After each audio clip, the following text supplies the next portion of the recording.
What is going on, everybody? Taylor here, and today I'm really excited to get to talk to you guys about my thoughts and feelings about How to Train Your Dragon, the new live action adaptation of the beloved animated film trilogy. This was the adaptation of the first film, and I was really skeptical about this movie when it got announced because How to Train Your Dragon, as a trilogy, those three are some of my favorite animated movies of all time.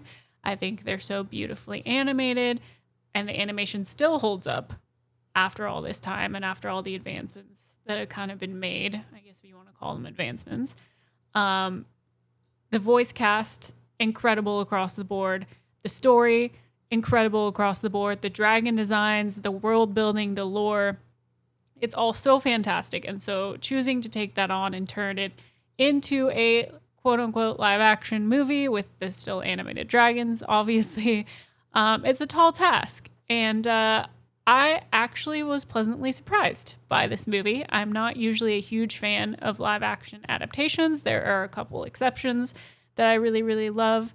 And this one I had a great time with. I think one of the biggest reasons this movie works as well as it does is the decision to bring Gerard Butler back. He is having the time of his life filming this movie, and it honestly it was such a smart decision to bring him into this because it's a rare instance where he absolutely nails the voice acting in the animated movies, but then he's able to completely embody the character in the live action because he is used to being an on-screen actor. He knows how to do those things. And this is arguably one of the best performances I've seen from him in a long time. It's very emotionally present and it's fun, and he understands the tone completely of the movie that he's in. So I was so glad to see him back.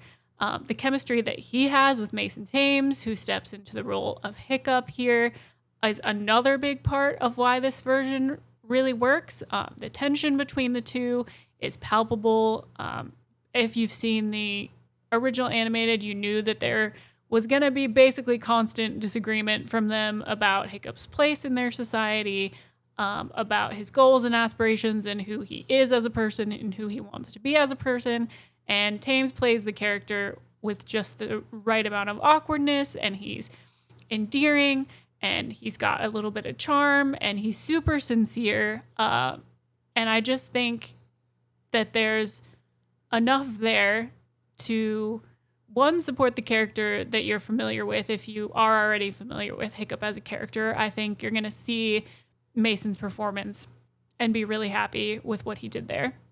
And if you haven't, and this is your introduction to Hiccup, I think he does a great job as well of introducing you to who this character is, what his fears and hopes and dreams are, his frustrations. He's just so emotionally present, and really does a great job of stepping into this character. And I can't even imagine the insane amount of pressure that he was under in accepting this role. I'm so glad that he was cast. He's great.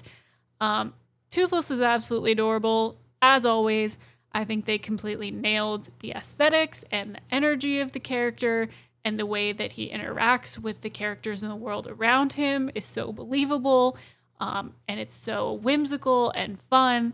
And I think this movie falls apart if they don't nail Toothless and get him absolutely right, and they really managed to do that. So 10 out of 10 there. The standout of the supporting cast, I've got a couple of shout outs. One, Nico Parker as Astrid. I think she does what Mason does. She's great at giving the character emotional depth. You understand her motivations and her struggle and just where she's coming from, why she does the things that she does, why she makes the decisions that she makes, what drives her, why she's clashing with Hiccup initially, and why there's a lot of tension in that relationship.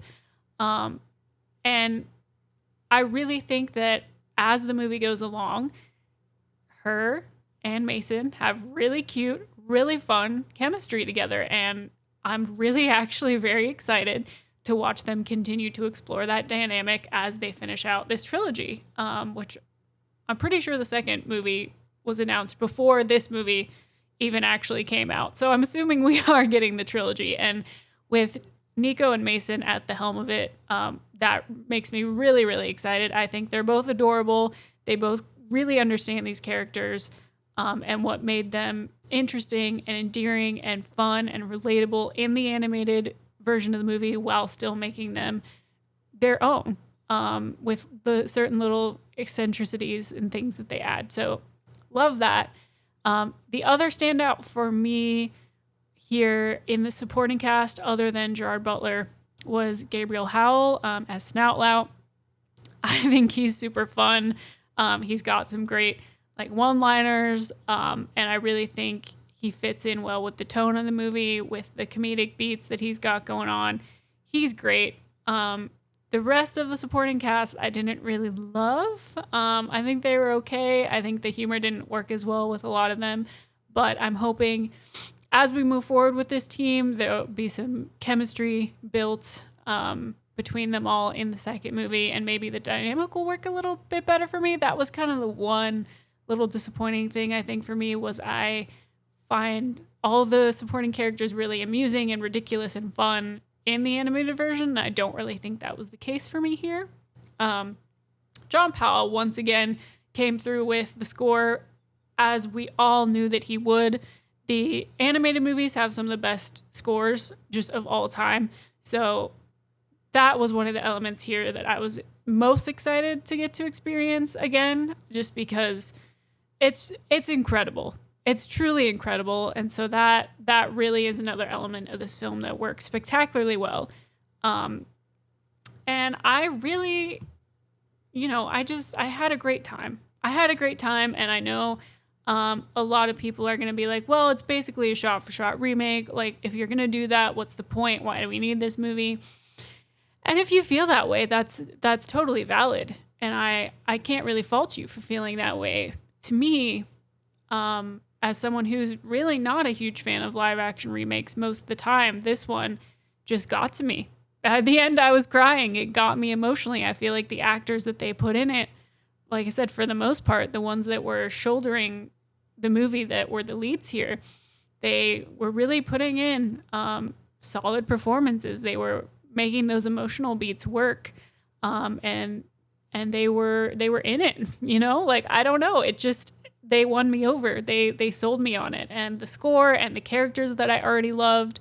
It was just something that I ended up enjoying, and there's just some kind of intangible thing there, I think, that worked. It's not something other than kind of what I've said. It's not something I can really describe. It just hit me, the way that it needed to hit me for me to enjoy it. And it doesn't necessarily mean I want more live action remakes of things that I like. That's really not the direction I want things to go in. Live action remakes are usually not my cup of tea. I usually don't really love them, but this, I think, was great. And if we're going to get the next two movies that are going to follow the two animated movies, where they're going to keep going with the story that we already know, then 2 is absolutely going to destroy me. I'm emotionally going to be a wreck, especially with the great chemistry that Mason Thames and Gerard Butler have together.